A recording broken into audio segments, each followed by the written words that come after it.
Okay. So previously we have seen that there are different levels of levels of language study, or how to understand a language. So we are going to, if you remember, we talked about phonetics and phonology, morphology, syntax, semantic, pragmatics, and discourse. We are going to talk about all of these things in the coming sessions. So the issue is, in language description, we have these two things. We have the spoken form, which is produced by the human vocal tract, or which is going to be received by our ear.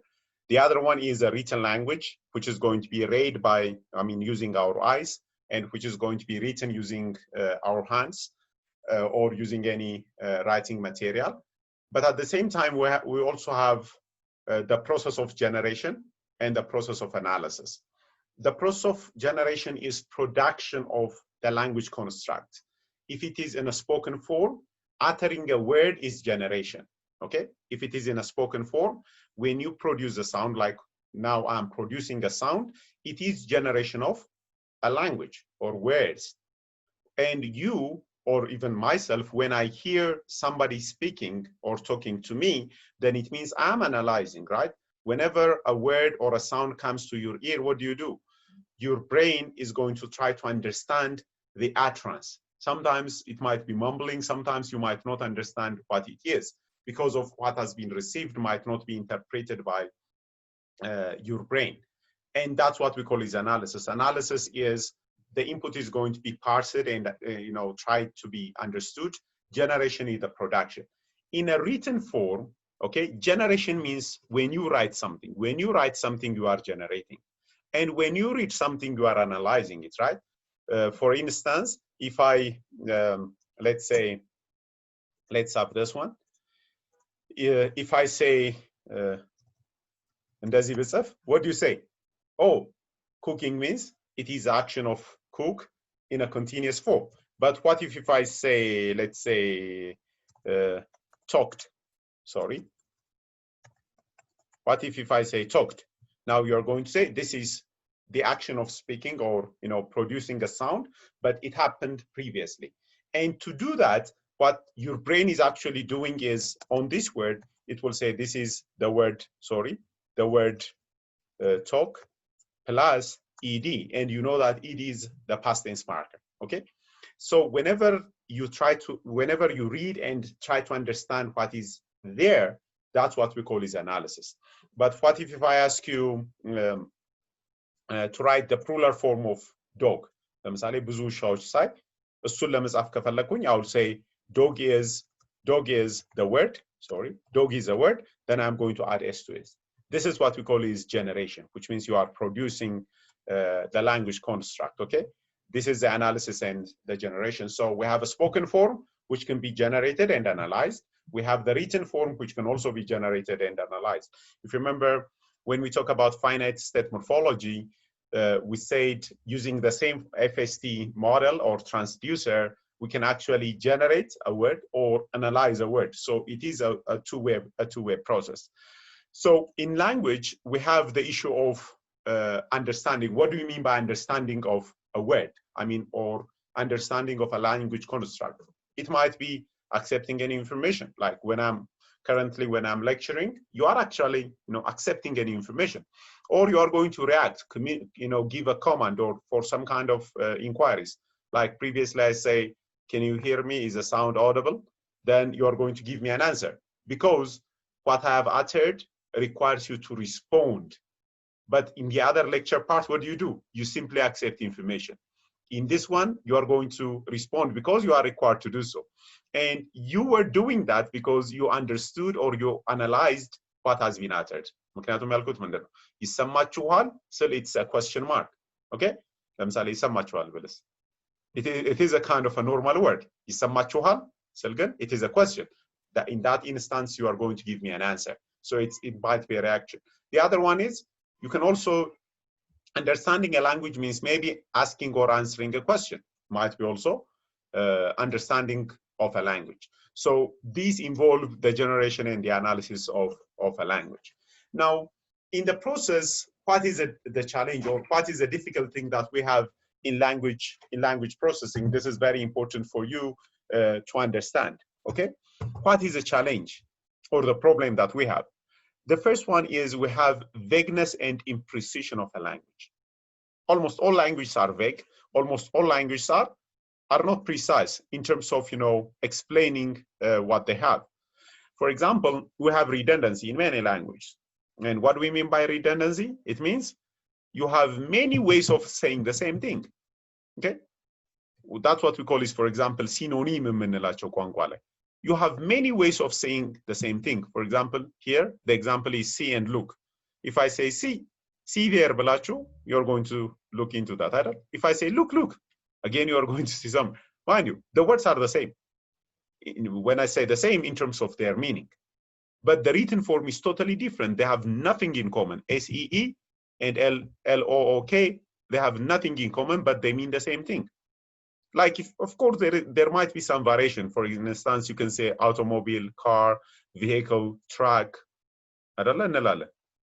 Conceptually, the concept, even though it has some kind of variations, we know that the concept is the same. So you have many ways of saying the same thing. But mind you, it doesn't mean that in a different context they mean the same. ለምሳሌ ሲና ሉክን አየን አይደል? What if I say oversee and overlook? What if I create a compound word by adding over to the same word? Oversee ስል ያው መቆጣጠር ማለት ነው አይደል? Overlook ደግሞ ቶታሊ አለማየት ማለት ነው. Even though see and look are the same, when they are concatenated or combined with the word over, the meaning would be totally opposite. So this is how weird a language is. And we also have what we call ambiguity. Ambiguity means the same word might mean different things based on the context it used. ለምሳሌ, if you see the spelling is the same, አይደል? read ይመስላል አይደል? But it might mean read and raid. One is in the past tense form, the other one is not. You have the word, previously I showed you the word but, which might mean two things. We have the word bank, which might mean two things. We have a word like pain, which might mean 6 different things from a dictionary perspective or point of view. So language is challenged because, one, we have redundancy, synonyms, you know, different ways of saying the same thing. And the opposite also is there, ambiguity, which means the same word might mean different things based on the context. The other one is we also have, mind you, words in a sentence or in utterance are going to be interrelated. But we also have what we call non-local interaction, which means words that do not belong to the same construct or to the same utterance might be interrelated. As I said earlier, for example, you might say, let's say, Alemayo Galagai has written a book. That book is about this one. I loved it. But the word it is referring to the book, which was mentioned like 3 or 4 sentences ago. Okay? So this is what we call is non-local interaction between words. The other is we have also peculiarity of words. All words are not behave the same way, even though they belong to the same class. Like, think about the plural marker. ለምሳሌ the most common plural marker is S አይደለ? ስለዚህ boy እንልና boys እንላለን, or let's say car እንልና cars, dog እንልና dogs እንላለን. City, it ends with Y. So the plural form is IES. But we also have boy, which also ends with Y. But the plural form is not BOIES አይደለም. Instead, it is ከዋይ በኋላ S እንጨምራለን. So this is peculiarity nature of words.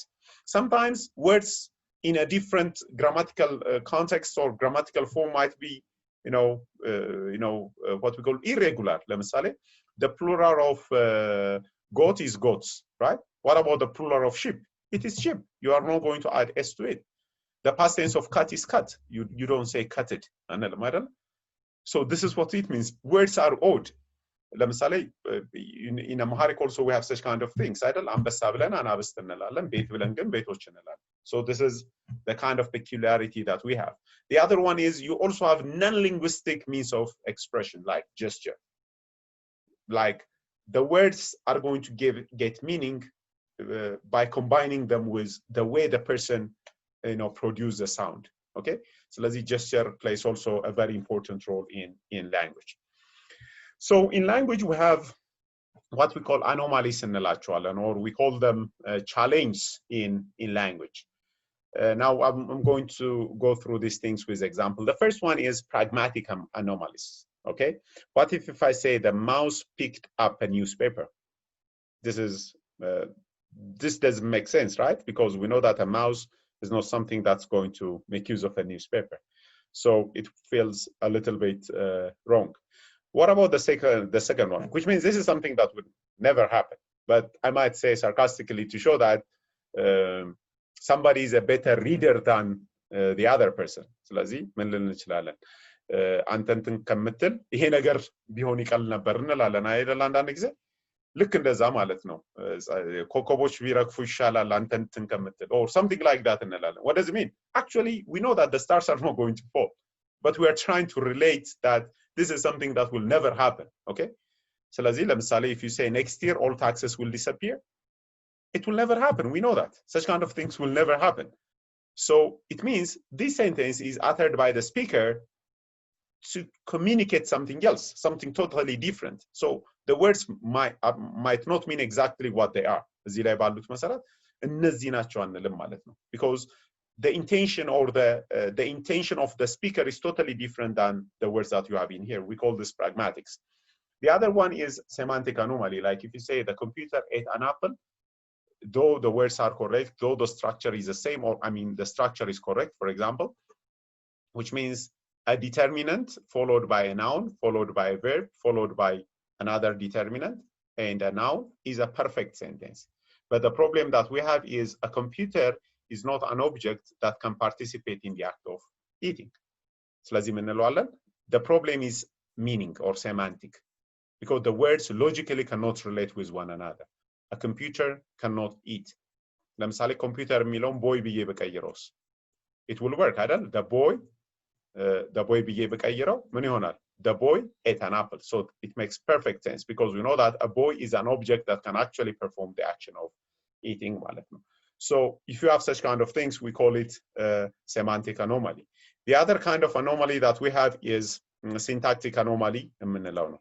In syntactic anomaly, what we have is the words might be correct, but the order might be wrong. Like if you say the computer ate an apple ካላችሁ, this is correct syntactically in terms of order. ምክንያቱም when it comes to syntax, what it needs is the order of words. So in this case, a determinant followed by a noun, followed by a verb, followed by a determinant, followed by a noun is a perfect order. Mind you, word order is concerned about the part of speech or the word classes. But in this one, on the 8 Apple computer calendar, it would totally be wrong. Mind you, the first sentence can also be rewritten, semantically incorrect እናድርገው ካለን we can write it in such a way. እንደዚህ ልል እችላለሁ. The boy ate the apple. Okay? So this is a correct one. But what if I say, sorry, the apple sound, the boy ate an apple እንበለውና, so what if I say on the 8 apple boy ብል? Mind you, the first one is syntactically as well as semantically correct. The first one. Syntactically የምንለው ለምንድን ነው? The word order is correct. Determinant, noun, verb, determinant, and another noun. But the second one has, even though the words are correct, an is a correct word or a valid word, the, ate, and apple and boy are correct words, but the order is not correct. So we say this is a syntactic anomaly, which means the word order is wrong. The other kind of anomaly that we have is morphological anomaly. Mind you, morphology is concerned about the form of a word. So if you say, let me have another example of the same type. What if I say, the boy ate the apple? What's the problem with the sentence? Mind you, there is a determinant, boy is a noun, then we have something here, then we have another determinant and an apple. Now the problem in here is, sorry, let me correct the sentence. I misspelled it. Okay. So if I say the boy ate the apple or an apple, እንደዚህ ብለን ብንጽፍ the problem in here is it should have been written as a boy ate an apple. Okay, now the problem is we thought to make it past tense we have to add ed ብለን ስለሰራን but morphologically it is going to be transformed into a past tense form using ate. ስለዚህ instead of eaten ከማለት ይልቅ we are going to say ate ልንለው እንችላለን or whatever we have. So this is a very important thing. So if I say the boy, let's say, cut it, ብዬ ብጽፍ, or cut it, ብዬ ብጽፍ, the boy cutted the wood, ብዬ ብጽፍ, this is wrong. ለምንድን ነው ትክክል የማይሆነው? Because you know that the past tense of cut is cut. ስለዚህ the boy cut the wood ብል ግን it would be a correct one. So in this case, the problem is morphology, which means morphology is a word form. So the past tense of cut is again cut. It's not going to be called cutted.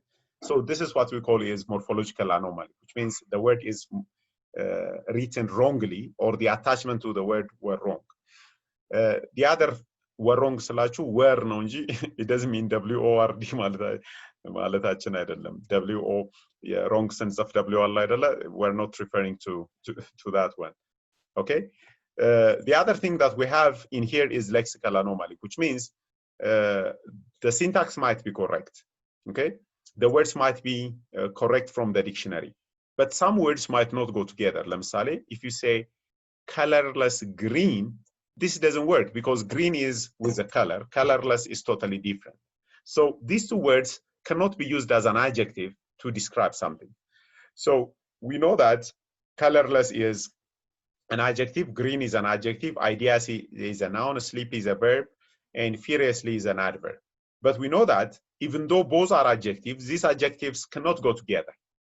They cannot go together because green is expressing something and colorless is opposite of green because green is colorful or it has a color. Colorless means it doesn't have. So these two adjectives cannot be used together. Like smart, dumb, boy, because you know that smart and dumb cannot go together. Okay, so the idea in here is when it comes to the lexical anomaly, we should be able to take words from the dictionary that are meaningful or that should go together. So if I say beautiful red dress shining amazingly, mind you, beautiful is an adjective, red is an adjective, dress is a noun, shining is a verb, and amazingly is an adverb. But this one is correct because the words are lexically going together. And this is the problem or the challenge that we have. So we have to look into these things seriously. We have pragmatic anomaly, semantic anomaly, syntactic anomaly, morphological anomaly, and lexical anomaly. And you should be able to understand each and every one of them to make sense out of it. Okay, now coming back to the first level of a language, what we have is phonetics and phonology. Phonetics and phonology. These are concerned about a sound. For example, whenever a sound is produced or whenever you hear a sound, we are concerned about how the sound is produced by the speaker and how the sound is understood by a human being. And if you want to develop a computational system to deal with phonetics and phonology, you have to know how sounds are produced. You have to know how sounds are related. You have to know how one sound or one phoneme is going to affect the other one. And that is the study of phonology and phonetics. The next level is morphology. We are going to see them, each of them independently. So morphology is concerned about the parts of the word and how they are going to be changed or modified. And that's what we call is morphology. For example, how do you know that the word doors is plural? It's because of the attachment that you have in here. Since it has S, you'll say this is in a plural form. And this is a knowledge of a morphology. A knowledge of a morphology will tell you a part of a word and you'll understand what it means. When it comes to syntax, it is concerned about the order of words and which words can be grouped together. For example, if I say, I am, I do, sorry that, I'm afraid, Dave, I am, can't, it cannot make sense. But if you correctly order these words by saying, Dave, I'm sorry, I'm afraid I cannot do that ካላችሁ it will make sense. Mind you, the same words are used in both sentences, but the second one is correct and the first one is not, because the order is wrong. እዚህ ጋር the order is wrong. That's what is the concept of syntax is. But some language, as I said earlier, might have some flexibility. ለምሳሌ አማርኛ ላይ ቤቴ ሄጄ እመጣለሁ ብትሉ it makes sense አይደል? እመጣለሁ ቤቴ ሄጄ ብልስ again it makes sense. ሄጄ እመጣለሁ ቤቴ ብልስ now it would be a little bit different. ምክንያቱም እመጣለሁ ቤቴ ሄጄ ማለት first I'll go to my home, then I'll come back. የመጀመሪያውስ ቤቴ ሄጄ እመጣለሁ is the same thing. I'll go to my home and I'll come back. ሁለተኛው እመጣለሁ ቤቴ ሄጄ I'm going to come after visiting my home ማለት ነው. What if I change it in such a way? ሄጄ እመጣለሁ ቤቴ ብልስ it might mean I'm going to go somewhere else and I'm going to come back to my home ማለት ነው. So mind you, changing the order sometimes might not affect the communication based on the language. This is a rule of a language, or it might give you a totally different meaning. So you have to be very concerned about word order, and that's what we call is a syntax. As I said, pragmatics is concerned about an action where you are going to use words to express your concern or your feeling. So sometimes the words, most of the time we are concerned about polite or direct way of communication or a formal way of communication, but words might not exactly mean what they are. ተጽፎ ስናያቸው እንደዛ አይደሉም ማለት ነው። ለምሳሌ የትዬ ለለ ሄደ ማለት ነው ማለት ነው። we mean that it's far, nothing more than that. አይደል እንዴ? ሲኦል ወረደ ልንል እንችላለን sometimes እንደ ሲኦል ራቀ or something እንደ ሲኦል የሚያቃጥል. Do we really know what it is? No, it is a kind of an expression. So ጊዜ በረረ ስንል it doesn't mean that it is a physical object that actually flies. We're trying to relate it with something else to show that it is going very fast. So pragmatics is trying to understand the action of the speaker. We call it speech act የሚባላል sometimes. What does a user want to communicate through that utterance or that sentence? What we call discourse is concerned about a meaning beyond the sentence. Okay, ለምሳሌ Dave, I'm sorry, I'm afraid I cannot do that still. What does that refer to? It refers to something else. ለምሳሌ the person might ask, can you please give me the book? ብሎት ሊሆን ይችላል. No, I cannot do that ማለት what does it mean? That is referring to the action of giving a book ማለት ነው. So it goes beyond the current utterance, and that's what we call is discourse. Now we are going to talk about today's topic is almost over, but we are going to talk about phonetics and phonology. Now phonetics is not language specific. Okay, phonetics is concerned about what are the sounds that can be uttered by a human being and how they are made by the vocal tract. Phonetics ማለት ይሄ ነው. What are the sounds that human beings can make and how they can be actually created by the vocal tract, mind you. So phonetics is not language specific, which means phonetics is concerned about sounds in Amharic, sound in English, sound in Guarani, sounds in Swahili, sounds in Xhosa, sounds in let's say French, sounds in any other language. Okay, so it is a sound that can be created by a human being. And we have what we call IPA, which means International Phonetic Alphabet. This is sounds, right? Sounds cannot be as such, easily communicated. ስለዚህ ምን አደረጉ? There is a consortium, and those people try to have a representation of all human sounds. በዓለም ላይ ያሉ ድምጾች በሰው የሚፈጠሩ ድምጾችን በሙሉ symbolic representation ሊሰጡት ሞከሩ ማለት ነው. And that's what we call is IPA, International Phonetic Alphabet ማለት ነው. And this is your second assignment ከኩይዙ ቀጥሎ. So you're going to write a report on IPA. ምንድነው IPA እና how it is useful for NLP የሚለውን not more than 2 pages. One page for what IPA is and another page discussing how it can be useful for natural language processing. But I'm going to tell you a bit about it now. Now, the second one is phonology. Phonology is concerned about sounds in a specific language. ለምሳሌ phonology of Amharic ስንል we are concerned about sounds of the Amharic language and how they are going to affect one another. If you are concerned about phonology of, let's say, Hebrew, we are concerned about the sounds in that language and how they are going to affect one another. So phonology is language specific. So in phonology, we are concerned about how do sounds combine and how do they affect one another.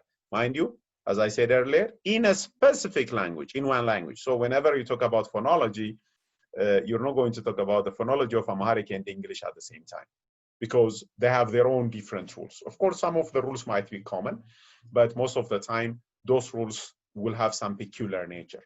So phonetics, mind you, this is something that most students find it confusing. Phonetics is concerned about what are the sounds that can be created by a human vocal tract, whereas phonology is subset of those sounds that are used in a specific language and how they affect one another, okay?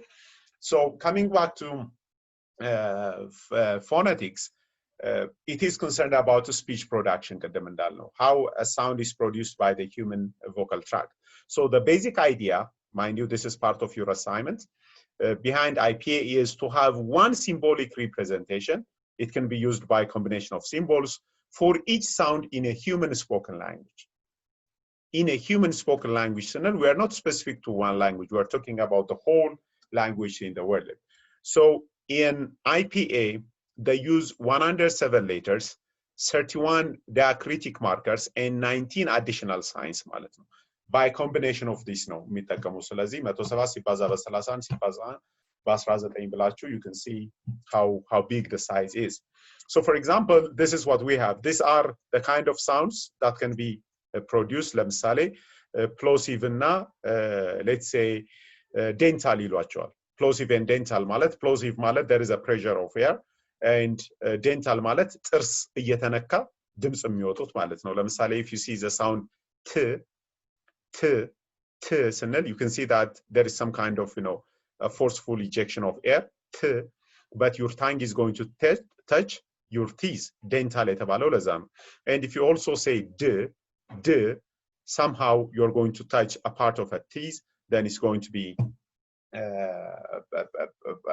forceful air coming out. We also have, for example, bilabial የሚባላል, which means you are going to use your lips to produce a sound. B ስንል it's explosive, but the lip is going to be used rather than the what we call a dental one. ስለዚህ b እንላለን። dental ሲሆን ደግሞ ምላሳችን ጥርስ ይነካል ማለት ነው። So these are all the different kind of sounds that would be created. So you're supposed to see or make a review of what an IPA is and how it can be used for natural language processing. So the difference between phonology and phonetics is this one. Phonetics deals with a physical property of elements of the sound system, or how sound is physically produced by a human being. That is phonetics. ለምሳሌ the sound production system by a human being is what we call phonetics. Phonology deals with the sound system of a specific language, okay? About a specific language. So how speech are organized into a system in different language, like in Amharic, in English, and so, or in Afan Oromo or in Tigrinya. And how sounds are combined. This is the concern of phonology, how the sounds are going to be combined to create a meaningful utterance. So the relation between them and how they affect each other is the issue of phonology. Mind you, phonetics, it will simply say these are the sounds to be produced by human beings. Phonology, when these two sounds come together in a language, this one is going to affect this one in such a manner. Describe is what we call phonology. Like as I said earlier, if the word starts with K and if it is followed by N, then K is not going to be pronounced. But if the word starts with K and if it is followed by I, then it would be pronounced. In that case, ki we call it kid. What about in the case of knowledge? K-N-O-W, the sound of K, which is K, is going to be ignored, and we are going to call it knowledge. If you have the word cancel, in both cases, it is CC. But in the first case, we call it K. In the second case, we call it sin. Why? Because of the neighboring sounds, because of the sound that comes before and after it. And that's what we call is phonology. So we have a 6-minute audio for you to understand what we call articulatory phonetics የሚለውን please try to listen into listen the video. I'm going to share the YouTube link to this one again.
Okay. If the sound is not audible, I'll be sharing this one on our Telegram channel, so you're going to see it. But what has been said is when producing a sound by a human being, there are three properties. The first one is what we call voicing. The first one is what we call voicing, sorry. What we call is, the first one is voicing. Voicing means when you produce the sound, there will be a vibration that's happening. So if you put your hands on the Adam's apple, you will see what we mean by voicing. So if there is a vibration, we call it voiced. Otherwise, we call it voiceless. For example, if you say the word there is no vibration. But if you say the word z, you can feel the vibration on your Adam's apple, right? And that's what we call is voicing የምንለው እሱ ነው.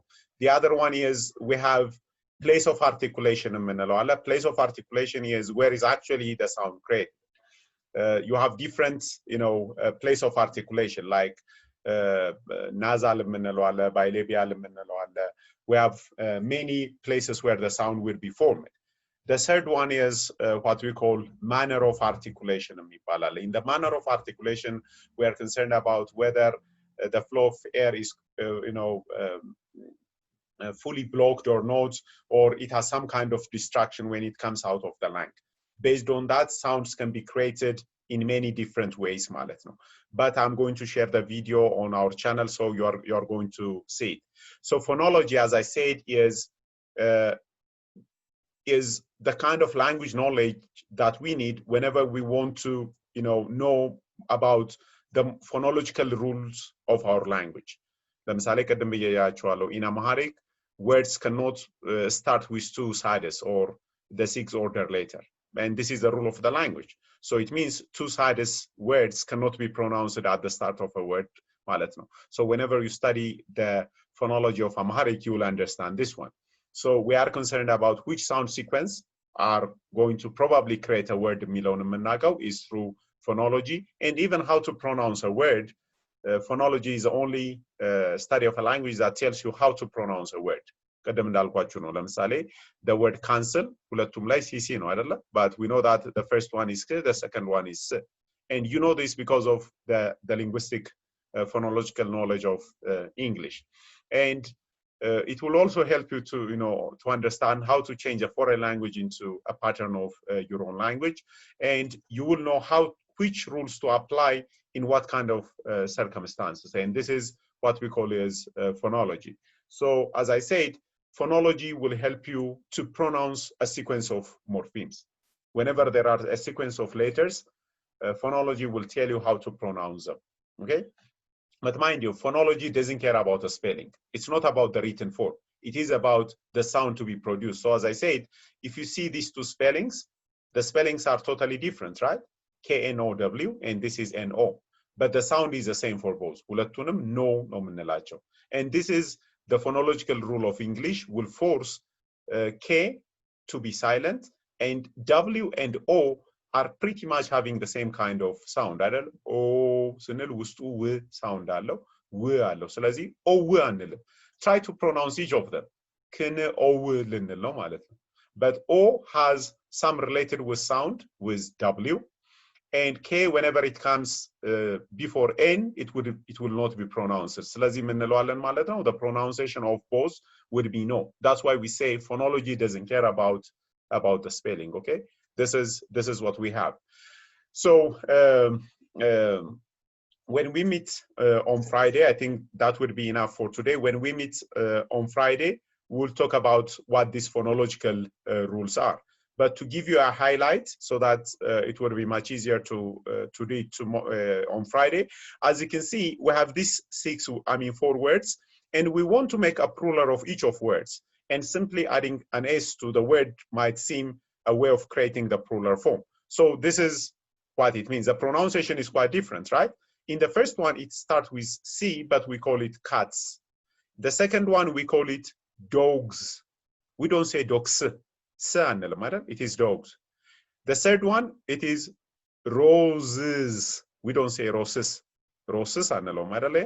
So this is what we mean by the pronunciation is because of the different morphemes that come one after the other. The third one, the fourth one, keys. We don't say kisses. We call it keys. Okay. So this is what we call is a phonological rule. Mind you, we want to make a plural of all of them.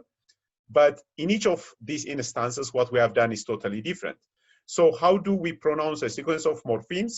Especially how and why do we fix up the pronunciation at some junction point or intersection point? And we know that phonology doesn't care about spelling. So if you see the spelling, this is what we have: cats, dogs, roses. It means we simply add S, and the third one we add ES, okay? That's what we have in here.